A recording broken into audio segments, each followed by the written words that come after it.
Nung wala akong trabaho, wala akong utang. Ngayong may trabaho na ako, lagi akong naghahabol ng mga bayarin at utang. Have you noticed? May pera ka naman eh. Pero sa totoo lang, parang mas na-stress ka pa. Bakit nga ba ganun?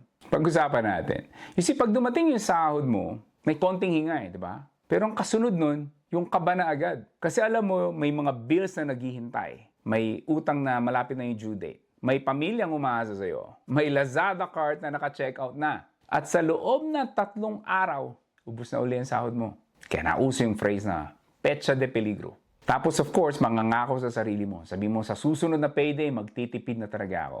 Pero alam mo, hindi yan totoo. Kasi pareho rin ang mangyayari. Ito ang totoo. Hindi ka nag-fail. Yung sahod mo, hindi reward eh. Para siyang refill lang ng tangke na malapit nang maubos. Parang gas tank, parang load sa cellphone, or parang tubig sa drum nyo sa probinsya. Bawat refill may expiration. You see, itong tinatawag kong cubicle world eh.